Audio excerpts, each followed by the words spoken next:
And then my wife is sitting next to me, and she goes, "Oh, you should call Sid." So I can't take all the credit. My wife, give her a lot of credit too. Well, thank you, Mrs. Simpson. Said thank you, Diana. She's smiling right now, so that's great. Sid Rosenberg, mornings only on 640 Sports. In fact, Phil was supposed to come on this week and talk about the quarterbacks in the NFL draft, but he got back surgery. Is that right?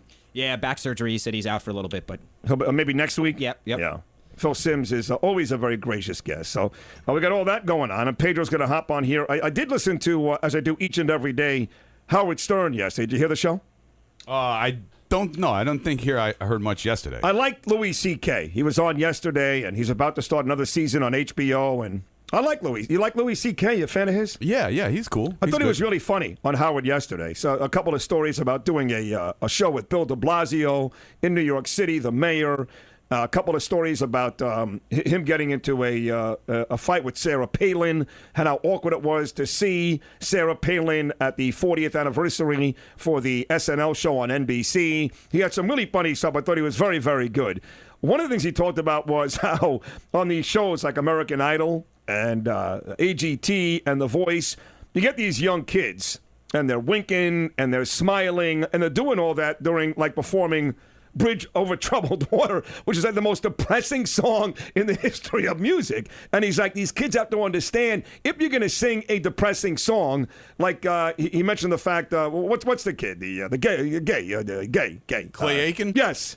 He performed, like the most depressing song ever. I forget which one it was. And he was like winking and smiling. He's like, it doesn't work, man. How'd you know it was Clay Aiken? Well, you said gay in American Idol. Right? That's it. Oh, okay, right. Well, you put those two together. If I had not said American Idol and I just said gay, well, who would you think of? Clay Aiken. Clay Aiken, I guess, sure, right? Yeah. What other gay singers do you think about?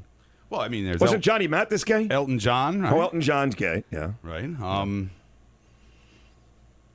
There's so many more. There's so many, yeah. I don't even know why I'm drawing blank. We got three. Clay Aiken, Johnny Mathis, I'm not even sure that's true, and Elton John.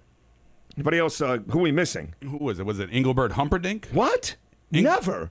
Take that back. No? Oh, I'm sorry. After the Lovin'? What was the movie made After the Lovin'? What movie? The movie with Matt Damon or whatever, the HBO show. That was Liberace. Liberace. All right. Well, he's a pianist, okay. A pianist? Pianist. Yes. He was gay. He was gay. He was very gay. Yes, he was. No. Is that it? Singer from Counting Crows? I don't. He's not gay. Are you nuts? Adam Duras. He banged the whole cast of Friends. No, I know. No, Adam Duras. Had a run there. He for looks a while, nasty now, though. Adam Lambert, Danielle checks in. Very good. Yeah, gay. another American Idol. Very gay. Yeah. Yes. Oh. Adam Levine, not gay. Well, you don't know about these things. Yeah. There's no doubt he had one night with Blake Shelton. There's no doubt. There was one night where those guys tied it on. Well, I don't think Pharrell got involved. One night doesn't make you gay. I always say that too. So. In fact, Z-Mac tends to disagree, which tells me how homophobic he is. You get drunk one night, I mean really drunk, piss drunk, and end up naked in bed the next morning with a buddy of yours. Oh, yeah. What? The real walk of shame now you're talking about. Right. Well, it depends what that night entails, don't you agree? I mean, you say one night, but... Well... Give me an example of a specific act that if it only happens once, you would not deem gay. Oh, maybe the use of a hand, possibly. So a hand job. Well, right. I was... Right. That doesn't make you... No. How many times have you done this? I've never. Right. I'm just saying you said, what if? No, yeah. It sounds to me like you're trying to... the lowest form of offense. It sounds to me like you've done something. No, it doesn't sound that way. That's been eating you up inside for many, many years. No, you're the one and you're looking for me right now, without, of course, it's the old my friend. And you're looking for me right now to say yes, so that somewhere deep in the annals of your unconscious, you will release all the guilt and say, yes, in fact. No, you're wrong. You want me to ask Pedro Gomez if you give a guy a hand job, if that's gay or not? I don't think so. You can ask him if you like. I don't think he'd be appreciative of that. Well, of course not. And the answer would be yes, undoubtedly. Well, I can't speak for Pedro, but I don't think he'd be much appreciative of that kind of comment. Well, listen, he's a great guy, though. He's a guy's type of guy. I'll tell you what a great guy Pedro Gomez is. Not only is he a great baseball guy, I mean a great, great baseball guy, but I believe that ESPN is flying him to San Antonio for the Spurs, and who do they play on Sunday or Saturday? The Pelicans? No, The no, they don't. That's The right. Pelicans play the Golden State Warriors. Yes. Who does San Antonio play? We should know this by heart. We should. Yeah. Well, what seed are they? I believe they ended up like the 4 seed, right? Because I think the Rockets ended up as the 2 seed. Does that sound right? Yeah, that sounds right. Let's just ask Pedro. Here he is, the great ESPN baseball guy, and that is our good friend Pedro Gomez. Good morning, Pedro. Sid, hey man, I'm sorry about this. Sorry, I'm a little bit late. Oh, that's okay. They dropped from 2 all the way to 6, so they have the Clips. Oh, that's right, Clippers. That is a. So why are you going on that game for yourself for enjoyment, or are you working? No. I'm working, but I'm doing some pre-series stuff because that series actually now opens in L.A. So I'm going to San Antonio just to do some pre-series stuff. So you do baseball and basketball for ESPN? Oh, I was doing Floyd Mayweather on Tuesday. You're the man. Are you going to be out in Vegas for the Floyd Mayweather fight? I don't think so. Oh, okay. I don't think so. Yeah. We will be. We're doing our show live from the MGM Grand Wednesday, Thursday, and Friday of that week. Yes. Great fight. You know what? More than anything, because I'm a boxing fan, I'm glad that boxing is kind of back. It's coming back a little bit. We've always loved it here. It's good. Yeah. Yeah, it's great for the sport. What so I didn't realize you're a big boxing fan. Who's the in your lifetime? So don't go back to Marciano or Johnson or in your lifetime, Pedro Gomez. I guess everybody's excluding Sugar Ray Robinson. Okay, who's the best boxer you ever saw? You know, I was a big Arguello fan. I loved Alexis Arguello. I thought my favorite fight of all time took place right near you at the Orange Bowl, the Aaron Pryor, Alexis Arguello That was a fight. great fight, yes. Oh, my God. I've never seen a fight like it in my life. My absolute favorite fight. I mean, from the moment the bell rang, it was just a knockdown, drag out. Yeah. It was nonstop action. You know, usually there's a little bit of feeling around. Sure. Let's see what the other guy's doing. That fight was just nonstop from the moment the bell rang. You know, it's interesting when you get to know folks like you. You're such a great baseball guy, Pedro, that everybody right away associates Pedro Gomez with baseball. Now we find out you're doing an NBA thing. You're a big boxing guy. So if I said to you, here's the deal, Pedro, the World Series this year is going to be, I don't know, give me 2 teams. Dodgers and Tigers, okay? And you're going to go to Game 7, L.A., Detroit, in L.A. of the World Series. Or I've got 2 tickets, 20th row, Pacquiao Mayweather on May the 2nd. Which one does Pedro Gomez choose? Wow. You know what? I've been to so many World Series, I think I'm going to choose Pacquiao Mayweather. Right, but is that only because, I knew you would say that, because you cover baseball, you've been to so many. So I want you to take yourself out of the ESPN Pedro Gomez guy. If you can, bring yourself back to like a little kid baseball fan. And at that point, does the baseball become more enduring? Well, of course. Yeah. Yeah, it is baseball in that sense. But there is nothing, and Sid, you've been to fights. There is absolutely nothing like those 30 seconds right before the bell rings. There is nothing in sports that matches the anticipation that starts right then, like that 30 seconds to 60 seconds before the opening bell. There's just absolutely nothing that matches. Because when you go to a baseball game, you know there's going to be 9 innings in front of you. Right. You know, you go to a football game, you know there's 60 minutes of football. NBA game, you know that there is a time limit. But in boxing, it could be over in 10 seconds. That's a great point. That's right. You go to the bathroom, it's over. Nothing. Yeah, there's nothing like that anticipation right before. And by the way, there's also nothing like the euphoria. Now, I don't go to Europe for soccer games. I hear it's pretty wild. I don't really enjoy soccer. But I've been to rabid events for football, baseball, and basketball. But I'll give you an example. I covered last year. This is not the biggest fight ever. Cotto Martinez, Madison Square Garden, Pedro, last June. In fact, it was the same day the California Chrome ran for the Triple Crown at the Belmont, and the Rangers and Kings were playing in the Stanley Cup. And and you're a New York guy. Right. And the crowd, Puerto Rican crowd, Cotto's Puerto Rican, the crowd was so crazy. They sing like the Puerto Rican national anthem. When Lennox Lewis would fight, the Brits would come over. When Pacquiao fights, the Philippines is inside some arena. The euphoria from the crowd is unmatched in any sport. the nationalism that comes out. I've been to De La Hoya fights, and you just see all of Los Angeles, the Mexican crowd from Los Angeles, just fill the MGM Oh, how about brand. Chavez? You ever go to the father, not the kid? His fights were crazy. Absolutely. I mean,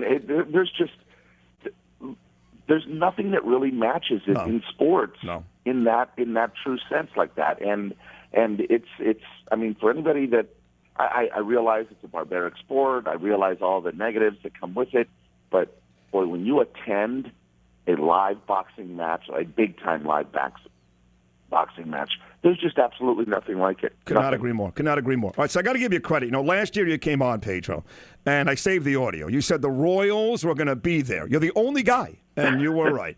So now the Royals, they lose James Shields. He goes to San Diego. They lose Butler. He's out of there. And the contention was, with the Indians improved and the White Sox improved, that they were going to fall off the face of the map, And yesterday they finally lost for the first time this year. They're off to a 7-1 start. They look great. And you said to me a couple of weeks ago, you said, slow down, man. I would not count out the Royals. Yes, they lost a bunch of guys, but I would not count them out. And sure enough, they're off to a 7-1 start. Once again, you were right.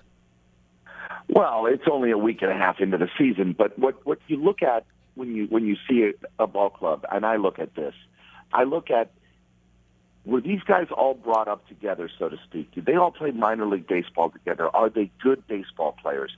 And you look at winning clubs, and this goes for the Giants, this goes for the Royals last year, this goes for the Oakland, those great Oakland teams of the late 80s and early 90s. This goes for the Yankees back in the late 90s. And the common theme that a lot of these clubs have, and the Red Sox even during their run in the from 04 to 13, a lot of these guys were brought up in the minor leagues together.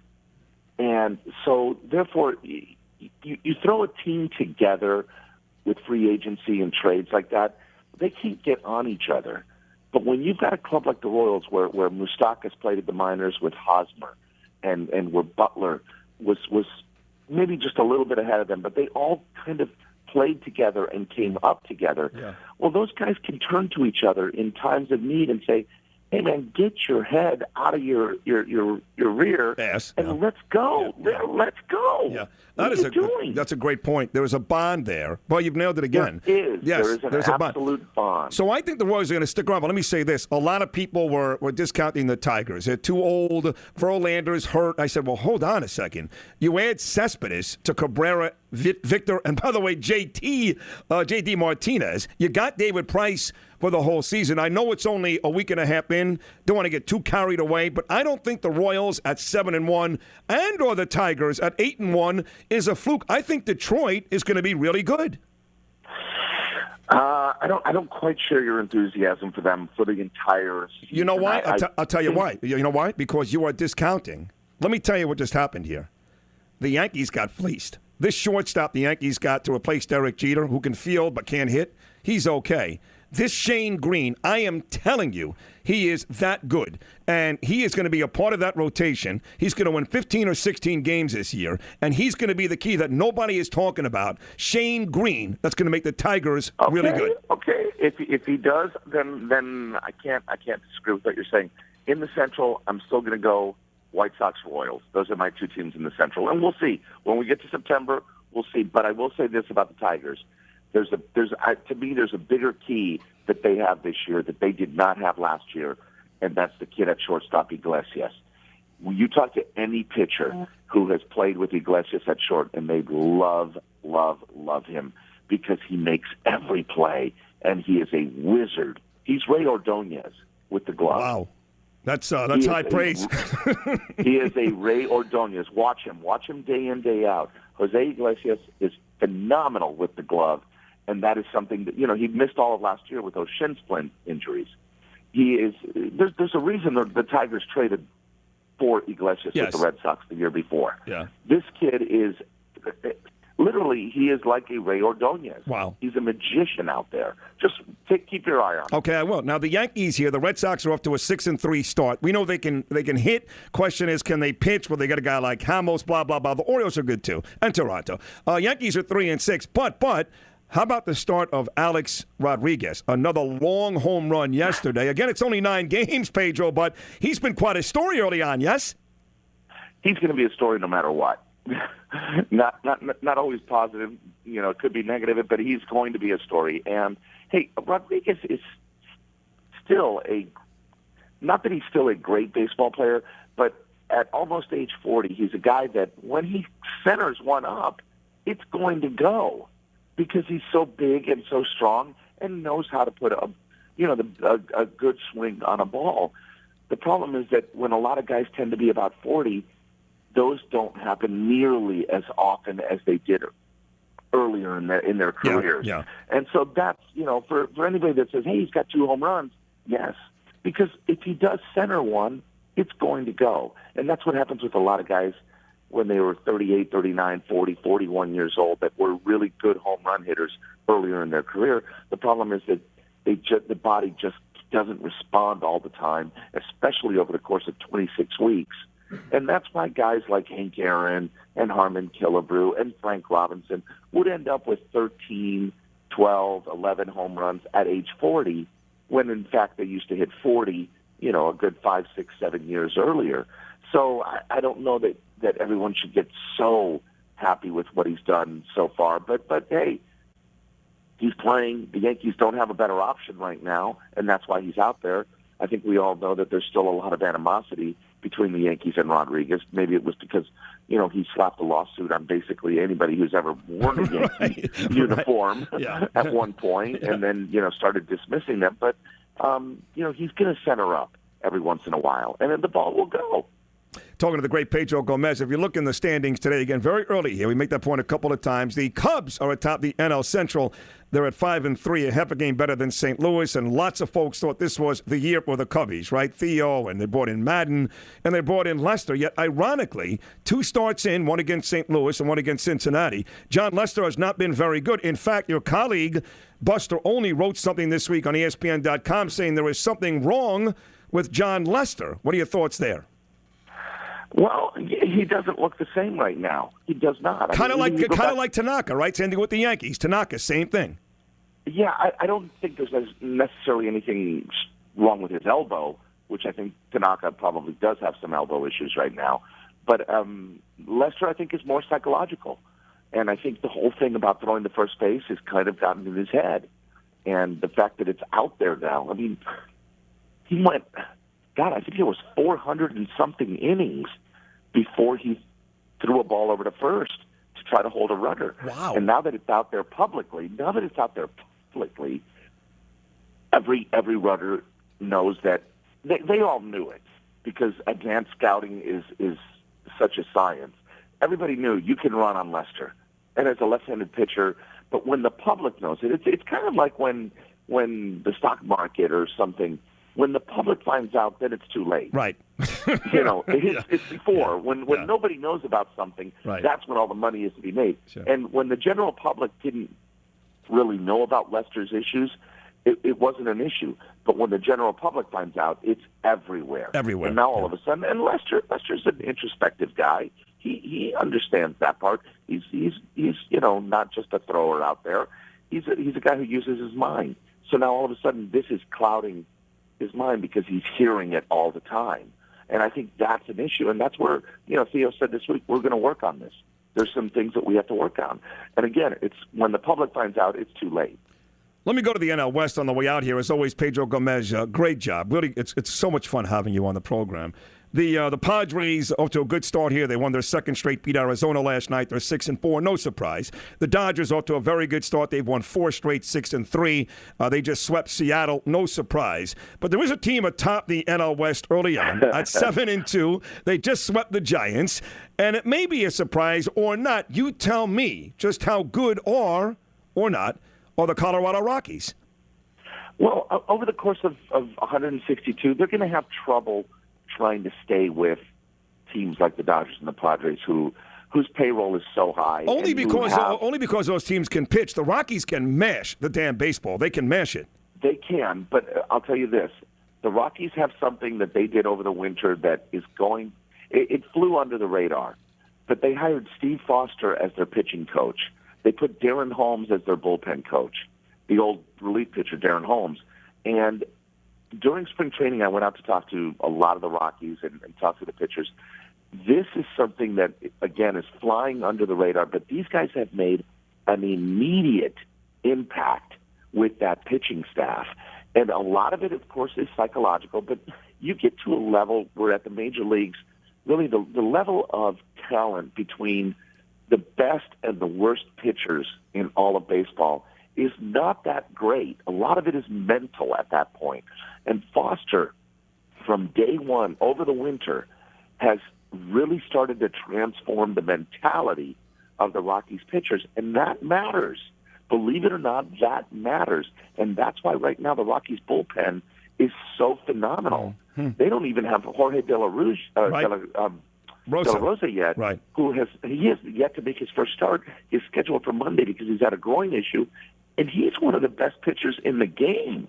So don't necessarily think that because the Rockies don't have the big names that they can't hang in there. Foster came from the Royals.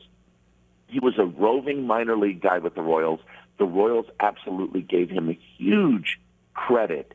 And talking to Dayton Moore over the spring, talking to people with the Royals over the spring, they said that is one of the best moves that any club made in any transaction over the winter because Foster is that good at being a pitching coach. And they gave him huge credit for really a lot of the transformation that went on with the Royals pitching staff over the last 5 years, especially the bullpen.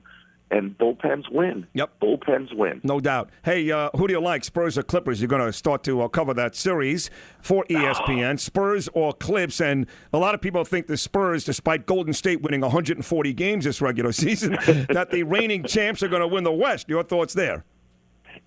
I think it's going to be a 7-game series. I think it's going to be the best series in the first round. So do I. And when it comes down to it, the Spurs probably win in 7. But with the Spurs having dropped to 6, it's going to be really difficult because if they win last night, they're the number 2 seed. New Orleans needed that game more, though. The Pelicans are holding because Oklahoma City won. Yeah. No doubt about it. But the Spurs went from 2 to 6.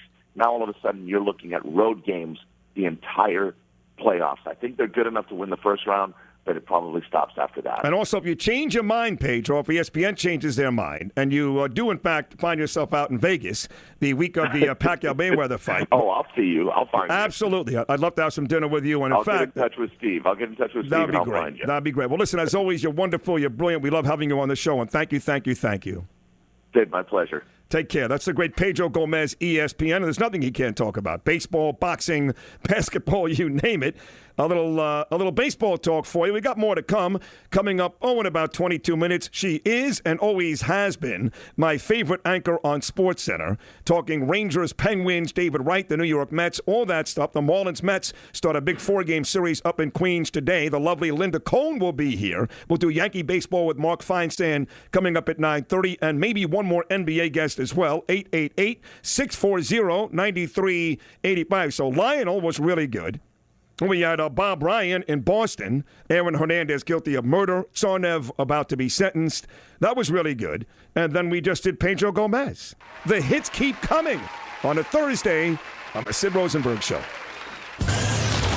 You're hearing Sid Rosenberg on 640 Sports.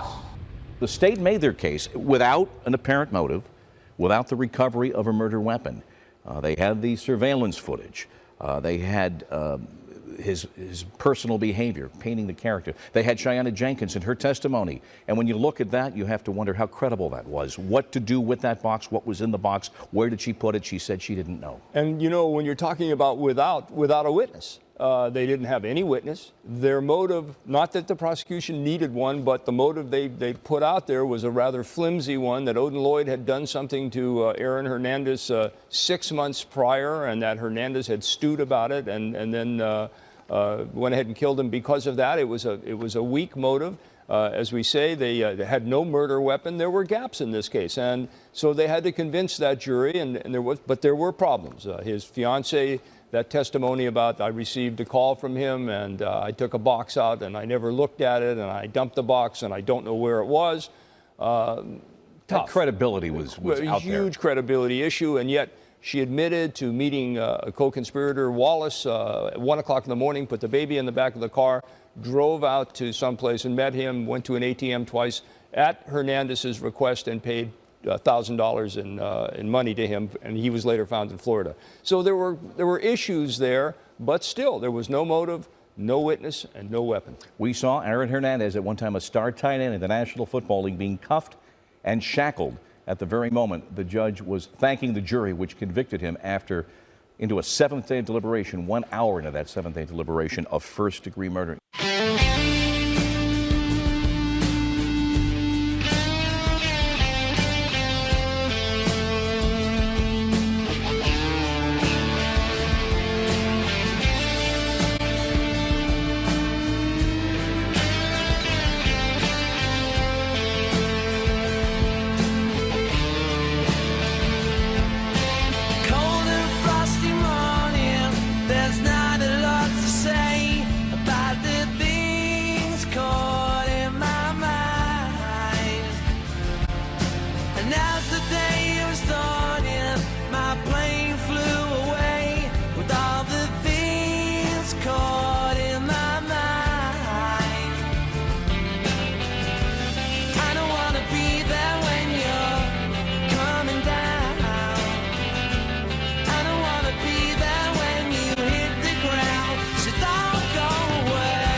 That's that. Aaron Hernandez going away for life, and a very tough case. That was Lester Munson, one of the two attorneys you see quite a bit along with Roger Kosak on ESPN. And again, most defense attorneys that I spoke to seemed to think there was no way he was going down for this one. The consensus was he was dead meat on the next one, which is still coming up, which involved a double homicide where they said they had him dead to right. They got him. So the thought was he would beat this because they went right for murder one, which, of course, if they had gone for a lesser charge, maybe. The thought was he would beat this because they went for all of it and be guilty next time. Now, as it turns out, he's going to be he's guilty for this, and he'll be guilty again. So. Well, this is one thing I don't know, and I'll ask you: if he would have come back not guilty yesterday, would he be out of jail right now? Out of jail. He'd be free as a bird. Murder one. If you don't get the murder one, there's no lesser charge. You're done. You're walking free. Right until the next case came up. Well, he would not be out of jail. He would still be jailed because he's already been indicted for the second murder. Okay. So he'd still be in jail because he's been indicted for that. But of course, he would not have any sentencing. And if you beat the second one, then he could go home. But now the second one doesn't even matter, and he's not going to beat that one anyway because again, there seems to be a load of evidence that directly puts him in that double homicide, more evidence than this one, and they got him here. And all the evidence came from the fact that they started looking for the evidence for Odin Lloyd and found, this truck in his uncle's house, this and this, and they said, whoa, this unsolved murder is all now. F them. Good. It's about time the bad guys lose. The cops in Tucson, Arizona, running over that guy. I love that. Loved it. Can't see enough of that. The Aaron Hernandez going to prison the rest of his life. The bad guys are losing, finally. I mean, we still have Barack Obama, but that's... What? Obama, the president. Well, the point was the bad guys are losing, so... Can't say that when Seth Davis is on there, he gets very upset with me. Very. Very upset. He's very open-minded, right? Yeah. Yeah, right. I think Leo's a Republican, though. I can't tell.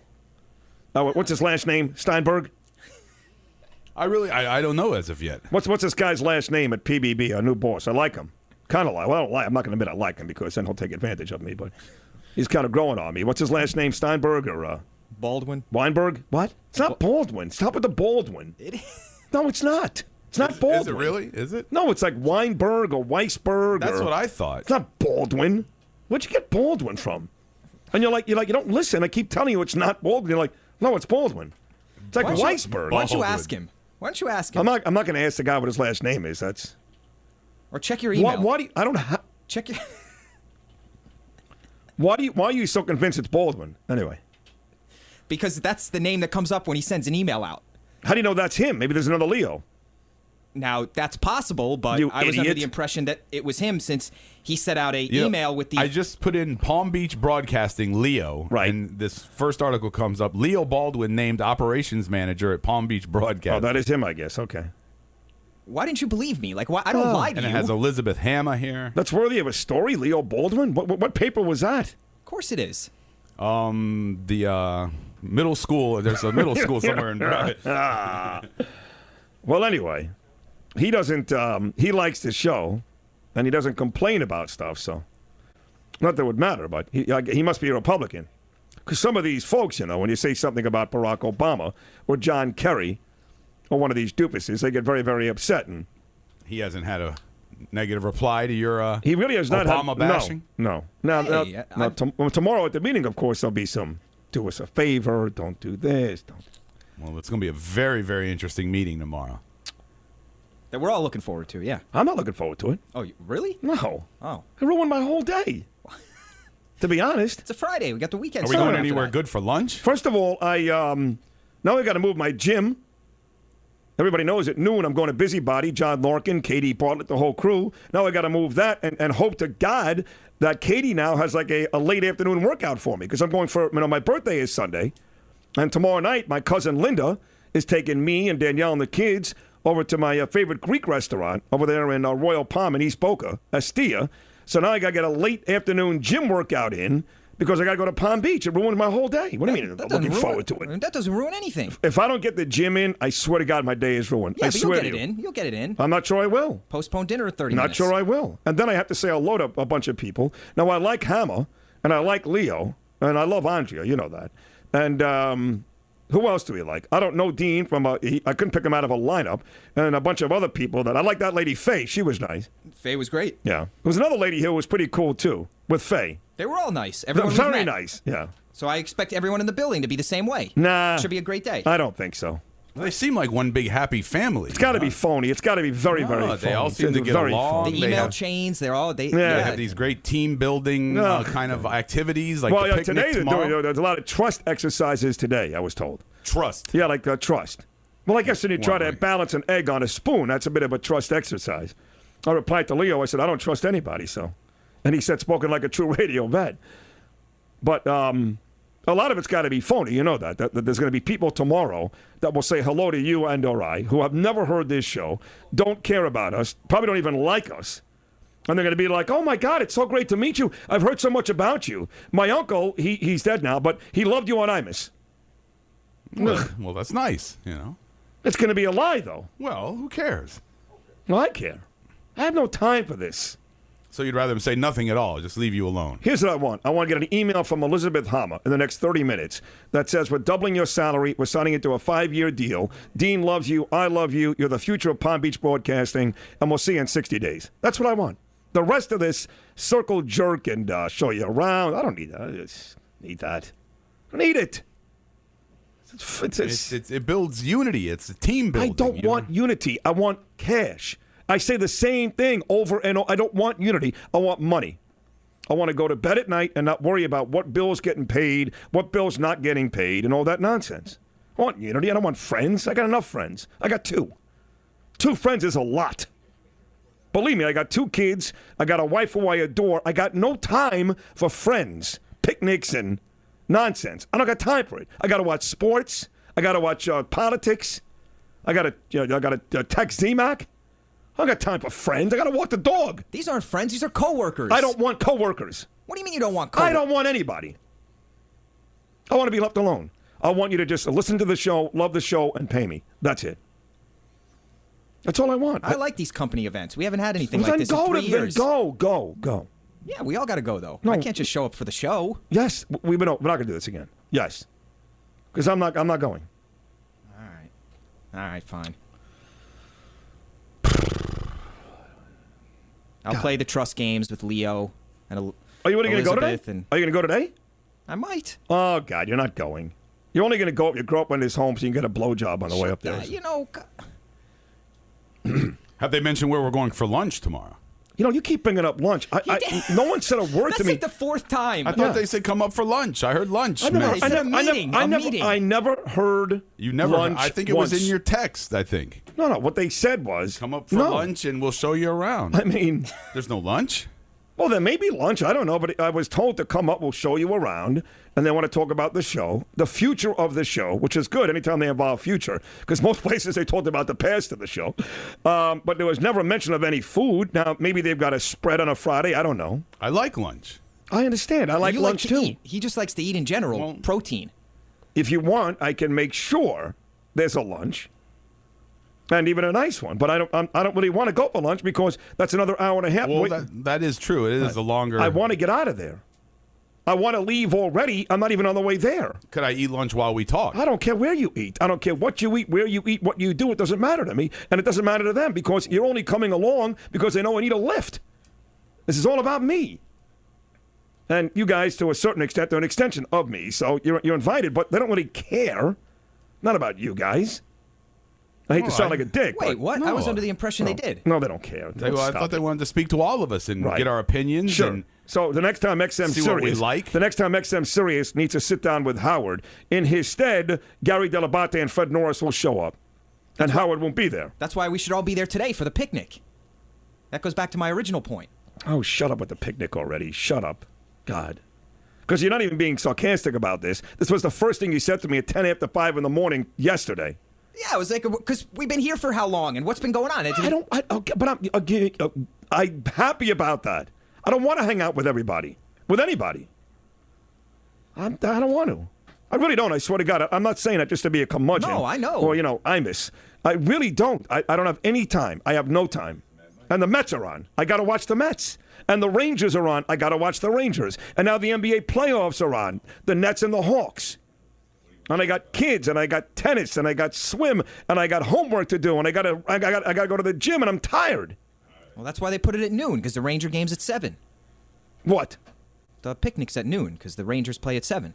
You think that's why they did it? Yeah. You think that? Absolutely. Yeah, I mean, so the Mets are off tomorrow. Right. Well, the picnic is today, dummy, and the Mets are playing against the Marlins. No, the Mets are not off tomorrow. No. The Mets have 4 straight against the Marlins. Today's starts the Marlins. That's right. Oh, okay, my bad. So you think that they put together this picnic, and the powers that be at PBB sat down and looked at the sports schedule and said, we're going to make this at noon, just in case Sid's Rangers play 7 o'clock that night? Yeah, I really do.